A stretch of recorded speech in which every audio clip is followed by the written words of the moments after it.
Hello नमस्कार प्यारे बच्चों, आप सभी लोगों का मोस्ट वेलकम है आपके अपने प्यारे से YouTube channel CKS online classes में। कैसे हो आप सभी लोग? उम्मीद करते हैं कि आप सभी लोग अच्छे होंगे और आप सभी लोग की पढ़ाई जो है बिल्कुल ही अच्छी तरीके से चल रही होगी। तो प्यारे बच्चों, आज के इस क्लास में हम सभी लोग जो है पढ़ने वाले हैं क्लास 12th साइकोलॉजी के प्यारे बच्चों गेस किए गए मोस्ट VVI ऑब्जेक्टिव क्वेश्चन को, जो कि आपके 10 फरवरी के फाइनल बोर्ड परीक्षा में बच्चों ये सभी प्रश्न आपको देखने को मिलेंगे। तो यदि आप साइकोलॉजी लिए हो यानी कि अपना मनोविज्ञान सब्जेक्ट लिए हो तो बच्चों ये आपके लिए काफ़ी इंपॉर्टेंट क्लास होगा। और आज की इस क्लास में जो भी क्वेश्चन आपको कराने बच्चों 100% आपके परीक्षा में सीधे सीधे यहाँ से प्रश्न आपको देखने को मिलेंगे। आप लोग अच्छे से देखना इस क्लास को और इस सभी प्रश्न को आप अच्छे से जरूर याद कर लेना। तो चलिए हम क्लास को स्टार्ट करते हैं। और बच्चों, आप जो है इस चैनल पे पहली बार जुड़ रहे हो तो आप इस चैनल को जरूर सब्सक्राइब कर लो, क्योंकि बच्चों यहाँ पे आपके एग्जाम तक बिल्कुल आपको गेसिंग किए गए क्वेश्चन का क्लास देंगे। तो जो भी बच्चों अभी तक चैनल को सब्सक्राइब नहीं किए हो, आप इस चैनल को तुरंत सब्सक्राइब करके जुड़ जाओ और हो सके तो बच्चों आप इस क्लास को भी एक बार लाइक जरूर कर लेना, ठीक है। तो चलिए क्लास को स्टार्ट करते हैं और आप हमारे साथ जो है चैट सेक्शन में आंसर लगाते चलोगे। यहाँ पे देखिए बच्चों, प्रश्न है रेबेन की प्रोग्रेसिव मैट्रिसेज एक उदाहरण है। चलिए बताइएगा, रेबेन की प्रोग्रेसिव मैट्रिसेज एक उदाहरण होगा। तो बच्चों याद रखना आप सभी लोग, अशाब्दिक बुद्धि परीक्षण का होता है। ऑप्शन यहाँ पे आप बी लगा रहे हो तो सही जवाब है। क्या होता है? अशाब्दिक बुद्धि परीक्षण का होता है, याद रखना, ठीक है। इन सभी प्रश्नों को आपके इसी क्लास में याद करवा देंगे। प्रश्न है कि संविगात्मक बुद्धि पद का प्रतिपादन किसके द्वारा जो बच्चों यहाँ पे किया गया है। चलिए बताएंगे, संविगात्मक बुद्धि पद का प्रतिपादन किसके द्वारा किया गया है। तो याद रखेंगे ये सैल्यूबो तथा मेयर के द्वारा की गई है। ऑप्शन बी सही जवाब है, सैल्यूबो तथा मेयर के द्वारा। अगला प्रश्न देखेंगे, क्वेश्चन है कि संवेगात्मक बुद्धि के तत्वों में निम्नलिखित में से किसे यहाँ पे नहीं रखा जा सकता है। तो संवेगात्मक बुद्धि के तत्वों में निम्नलिखित में से किसे नहीं रखा जा सकता है। तो याद रखना बच्चों, दूसरों की धमकी देना। ऑप्शन यहाँ पे सी सही जवाब है, दूसरों को धमकी देना। आगे देखना है, यहाँ पे प्रश्न है आपका बच्चों, और प्रश्न है आपका 4th नंबर की पास मॉडल का विस्तारित रूप है। चलिए आंसर लगाइएगा कि पास मॉडल का विस्तारित रूप क्या होगा। तो याद रखना बच्चों, पास मॉडल का विस्तारित रूप होता है योजना, अवधान, उत्तेजन, समकालिक और अनुक्रमिक, ये सब होते हैं। ऑप्शन यहाँ पे बी करोगे सही जवाब। आगे देखना बच्चों, यहाँ पे प्रश्न है आपका 5 नंबर क्वेश्चन क्या दिया गया है कि किसने प्राथमिक मानसिक योग्यता सिद्धांत विकसित किया था। चलिए बताएंगे कि किसने प्राथमिक मानसिक योग्यता सिद्धांत को विकसित किए हैं। तो बच्चों याद रखना आप सभी लोग थर्स्टन किए हैं। ऑप्शन यहाँ पे आपका बी सही जवाब होगा, थर्स्टन किए हैं। अगला प्रश्न यहाँ पे है कि किसने संज्ञानात्मक मूल्यांकन प्रणाली विकसित किया था। देखिए बच्चों, क्लास तो हम आपको साइकोलॉजी का नहीं लेते, ठीक है, क्योंकि बैकग्राउंड में आपको भी देखने को मिला है कि थोड़ा शोर शराबा ज़्यादा है। लेकिन बच्चों क्या करें, आप लोग का एग्जाम 10 फरवरी से, और देखिए कि आज कितना तारीख है। आप लोग को पता चल रहा होगा कि एग्जाम का समय कम है, इसलिए हमें बैकग्राउंड पे बल्कि नहीं ध्यान देना है, बल्कि अपने क्वेश्चन को देखना है, ठीक है। इसलिए हम लोग क्या कर रहे हैं, क्लास मजबूरी में ले रहे हैं, ठीक है। तो अच्छे से आप लोग देखो और सभी प्रश्न को याद करो और बताइए कि किसने संज्ञानात्मक मूल्यांकन प्रणाली विकसित किया था। तो याद रखेंगे बच्चों, यह किए हुए थे आपके जेपी दास एवं नागलेरी ने। ऑप्शन सी यहाँ पे आपका सही जवाब है, याद रखना। अगला प्रश्न है कि बुद्धि के योजना, अवधान, उत्तेजन तथा समकालिक अनुक्रमिक मॉडल को यहाँ पे प्रस्तावित किया था। ये पढ़े ना हम सभी लोग कि बुद्धि के योजना, अवधान, उत्तेजन तथा समकालिक अनुक्रमिक मॉडल को किसने प्रस्तावित किया था। तो आप याद रख लेना, जेपी दास ना क्या है, नागलिरी किरवी ने। ऑप्शन ए यहाँ पे सही जवाब होगा। आगे देखेंगे, प्रश्न है कि व्यक्ति के किसी विशेष क्षेत्र की विशेष योग्यता कहलाती है। तो व्यक्ति की किसी विशेष क्षेत्र की विशेष योग्यता क्या कहलाती है। तो अभिक्षमता कहलाती है। ऑप्शन बी सही जवाब है, अभिक्षमता कहलाती है। आगे देखोगे, प्रश्न है कि नए एवं मूल्यवान विचारों को देने की क्षमता को कहा जाता है। तो नए एवं मूल्यवान विचार को देने की क्षमता को हम लोग सृजनशीलता कहते हैं। ऑप्शन डी सही जवाब है, सृजनशीलता कहते हैं। आगे देखोगे, प्रश्न है कि यदि किसी व्यक्ति की मानसिक आयु तथा वास्तविक आयु लगभग लगभग बराबर हो तो वह कहलाता है। तो यदि किसी व्यक्ति की मानसिक आयु तथा वास्तविक आयु लगभग बराबर हो तो क्या कहलाता है? तो वह कहलाते हैं सामान्य बुद्धि का व्यक्ति। ऑप्शन यहाँ पे सही जवाब है, सामान्य बुद्धि का व्यक्ति। अगला प्रश्न है कि डिफरेंशियल अभिवृद्धि परीक्षण में कुल कितने परीक्षण शामिल हैं? बताइए, डिफरेंशियल अभिवृद्धि परीक्षण में कुल कितने परीक्षण शामिल होगा? तो कुल 8 हो जाएंगे, याद रखना। आगे देखो, प्रश्न है कि बाकर मेहदी परीक्षण मापक है। बताएंगे बच्चों कि बाकर मेहदी परीक्षण जो है ये मापक हो जाएंगे किसका? तो आप याद रखना, बाकर मेहदी परीक्षण जो है बच्चों ये सर्जनात्मकता का होगा। ऑप्शन यहाँ पे आप लोग का बी सही जवाब है, सर्जनात्मकता का होगा। आगे देखोगे यहाँ पे आपका प्रश्न जो है बच्चों आता है, और प्रश्न क्या दिया गया आपका कि मनोविज्ञान के अनुसार स्व के पक्ष कितने हैं?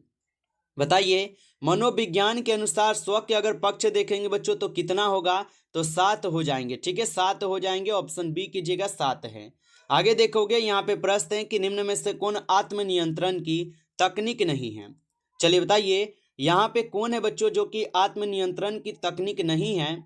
तो व्यवहार प्रक्षेपण जो है ये आत्मनियंत्रण की तकनीक नहीं है। ऑप्शन डी होगा सही जवाब। अगला प्रश्न देखेंगे, किसने असर्त सकारात्मक आदर का संप्रत्यय की दिया है? बताइए कि किसने असर्त सकारात्मक आदर का संप्रत्यय दिया है? तो याद रख लेना आप सभी लोग, यहाँ पे दिए हैं रोजर्स। ऑप्शन यहाँ पे बी सही जवाब है, रोजर्स दिए हैं। आगे देखेंगे, प्रश्न है रोजर्स परीक्षण क्या है? चलिए बताएंगे कि रोजर्स परीक्षण क्या होगा। तो रोजर्स परीक्षण जो है ये आपके हो जाएंगे यहाँ पे प्रक्षेपी परीक्षण। क्या होगा? प्रक्षेपी परीक्षण होगा। ऑप्शन डी यहाँ पे आपका सही जवाब होगा। चलिए अगला प्रश्न देखिएगा कि व्यक्ति के शील गुण के आधार पर किसने व्यक्तित्व को वर्गीकृत किया है? चलिए बताएंगे, व्यक्ति के शील गुण के आधार पर किसने व्यक्तित्व को वर्गीकृत किया है? तो आप याद रख लेना, यहाँ पे आपका सही जवाब सोल्डन हो जाएंगे। ऑप्शन सी सही जवाब होगा। आगे देखेंगे, प्रश्न यहाँ पे है, फ्रायड के अनुसार इलेक्ट्रा की अवधि में लड़कियां किससे प्रतियोगिता करती हैं? चलिए बताएंगे कि फ्रायड के अनुसार इलेक्ट्रा की अवधि में जो लड़की लोग होते हैं ये किससे प्रतियोगिता करते हैं? तो लड़की लोग करते हैं माँ से, और लड़का लोग अगर देखेंगे बच्चों तो लड़का लोग किससे करते हैं? तो आप याद रखना, लड़का लोग करते हैं आपके पिता से। ठीक है, ये प्रश्न आपको मिलेगा, आगे भी देखना। चलिए आगे देखते हैं। ठीक है, आगे देखते हैं। यहाँ पे प्रश्न है कि युग के मनोविज्ञान को क्या कहा जाता है? चलिए बताएंगे, युग के मनोविज्ञान को क्या कहते हैं बच्चों? तो इसे हम सभी लोग विश्लेषणात्मक मनोविज्ञान कहते हैं। ऑप्शन सी सही जवाब है, विश्लेषणात्मक मनोविज्ञान कहते हैं। आगे देखेंगे, प्रश्न है मनोविश्लेषणात्मक सिद्धांत में व्यक्तित्व का कार्यपालक कौन है? चलिए बताइए, मनोविश्लेषणात्मक सिद्धांत में व्यक्तित्व का कार्यपालक कौन होगा? तो इदम जो है ये आप लोग का यहाँ पे बिल्कुल सही जवाब दिया गया है। आगे देखोगे, प्रश्न यहाँ पे है, एडलर के मनोविज्ञान को क्या कहा जाता है?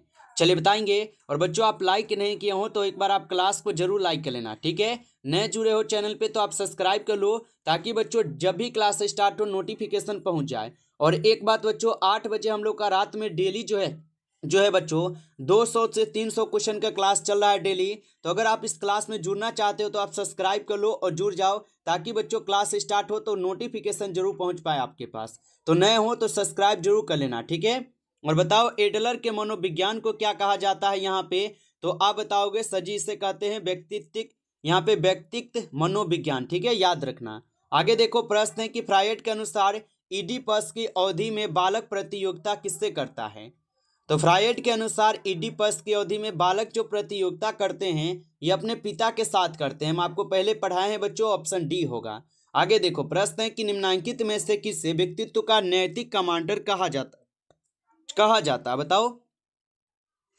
और बच्चों अगर आपको नोट्स लेना हो तो अगर आपको नोट्स लेना हो आपको तो जरूर होगा बच्चों, तो आप इस नंबर पे एक बार एसएमएस हमें जरूर करेंगे, 962 18 834। ठीक है, इस नंबर पे आप एसएमएस कीजिए बच्चों। इसमें आपको बिल्कुल 100% आने वाला भी क्वेश्चन दे रहे हैं 99 रुपये में। तो अभी तक आप सब्जेक्टिव और ऑब्जेक्टिव क्वेश्चन का नोट्स नहीं लिए हो तो एक बार आप जरूर लेना। ठीक है, नोट्स लोगे बिल्कुल आपको वहाँ पे सभी क्वेश्चन इंपोर्टेड वीवीआई गेसिंग किया गया क्वेश्चन दे रहे हैं। तो नहीं लिए हो तो आप तुरंत मैसेज करके इस नंबर पे ले लो। ठीक है, एसएमएस कर लो व्हाट्सएप पे। और बताओ निम्नलिखित में से किसे व्यक्तित्व का नैतिक कमांडर जो यहाँ पे कहा जाता है? तो आप याद रख लेना बच्चों, पराह को कहते हैं। आगे देखेंगे, प्रश्न है टीएटी व्यक्तित्व मापन किस प्रकार का परीक्षण है? चलिए बताएंगे, टीएटी व्यक्तित्व मापन किस प्रकार का परीक्षण होगा? तो प्रक्षेपी परीक्षण हो जाएगा, ऑप्शन डी यहाँ पे सही जवाब होगा। अगला प्रश्न देखेंगे, प्रश्न यहाँ पे है, व्यक्तित्व मनोविज्ञान का सिद्धांत किसने प्रतिपादित किया है? चलिए बताएंगे, व्यक्तित्व मनोविज्ञान का सिद्धांत किसने प्रतिपादित किया था? तो याद रखना आप सभी लोग, ये एडलर के द्वारा प्रतिपादित की जाती है, ऑप्शन बी होगा सही जवाब। आगे देखना प्रश्न है कि निम्नलिखित में से कौन स्व का संज्ञानात्मक यहाँ पे पहलू है? चलिए बताइए, निम्नलिखित में से कौन स्व का संज्ञानात्मक पहलू होगा? तो याद रख लेना बच्चों, यहाँ पे आपको उपयुक्त सभी हो जाएंगे। आत्म संपर्तय है, आत्म क्षमता है, आत्म सम्मान है, ये सभी होता है। आगे देखोगे बच्चों, यहाँ पे प्रश्न है आपका कि 16 व्यक्तित्व कारक प्रश्नावली का यहाँ पे विकास किसने किया था? चलिए बताएंगे कि 16 व्यक्तित्व कारक प्रश्नावली का जो विकास है बच्चों, ये किए गए थे कैटेल के द्वारा, ऑप्शन यहाँ पे 20 सही जवाब है, कैटेल के द्वारा की गई थी। आगे देखोगे प्रश्न यहाँ पे है कि निम्नलिखित में से कौन युग के व्यक्तित्व के प्रकार अंतर्गत नहीं शामिल है? चलिए बताइए, निम्नलिखित में से कौन युग के व्यक्तित्व प्रकार के अंतर्गत शामिल नहीं होगा? तो याद रखना आप सभी लोग, इंडो मार्की होगा, ऑप्शन यहाँ पे 20 सही जवाब है, इंडो मार्की। आगे देखना प्रश्न यहाँ पे है, किसने कहा जन्म कर्म व्यक्तित्व का निर्धारक है? चलिए बताएंगे, किसने कहा कि जन्म कर्म व्यक्तित्व का निर्धारक होगा? तो आप याद रख लेना बच्चों, ये कहे थे आपके एडलर, ऑप्शन डी सही जवाब है, एडलर कहे हैं, याद रखना। अगला प्रश्न देखेंगे कि विचारों, प्रेरणाओं, आवश्यकताओं एवं उद्देश्यों के परस्पर विरोध के फलस्वरूप पैदा हुई तनाव का प्रकार क्या कहलाती है? तो बच्चों ये द्वंद्व कहलाती है। क्या कहलाती है? द्वंद्व कहलाती है, याद रखोगे। अगला प्रश्न, निम्नलिखित में से कौन प्रतिबल का स्रोत है? चलिए बताइए, निम्नलिखित में से कौन है जो कि प्रतिबल का स्रोत होगा? तो यहाँ पे कुट्ठा है, चिंता है, संघर्ष है, ये तीनों क्या है? प्रतिबल का स्रोत है, आप याद रखना। अगला प्रश्न है कि निम्न में से कौन सामान्य अनुकूलन संलखन GAS के चरण नहीं है? चलिए बताइए, निम्न में से कौन सामान्य अनुकूलन संरक्षण GAS के चरण नहीं होगा यहाँ पे? तो आप याद रख लीजिएगा, यहाँ पे प्रतिहार नहीं होगा, याद रखना। चलिए अगला प्रश्न यहाँ पे है, इनमें कौन पर्यावरणीय प्रतिबल है? चलिए बताएंगे, इनमें कौन है जो कि पर्यावरणीय प्रतिबल होगा? तो भूकंप जो है ये आपका पर्यावरणीय प्रतिबल होता है, ऑप्शन सी होगा सही जवाब। नेक्स्ट क्वेश्चन है कि प्रायः प्रतिबलकों के प्रति प्रतिक्रिया क्या है? तो प्रायः प्रतिबालकों के प्रति प्रतिक्रिया अगर देखें बच्चों, तो यहाँ पे आपके हो जाएंगे खिंचाव, ऑप्शन सी करेंगे सही जवाब, खिंचाव होगा।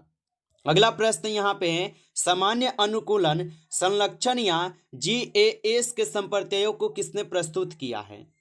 तो सामान्य अनुकूलन संलक्षण या GAS के संप्रत्ययों को किसने यहाँ पे प्रस्तुत किया है? तो आप याद रख लेना, हेंस सेली किए हैं, ऑप्शन बी सही जवाब है, हेंस सेली। तो बच्चों इस क्लास में आपके टॉप 35 क्वेश्चन थे। कैसा लगा है आपको क्लास बच्चों, कमेंट में बताना। और चाहते हो कि आपको 70 क्वेश्चन या 35 क्वेश्चन का ही आपको और भी हम क्लास लेकर आए, तो आप जरूर बताना बच्चों कमेंट में। आप लोग का इंतजार रहेगा कमेंट का, आप जरूर कमेंट करना, ठीक है?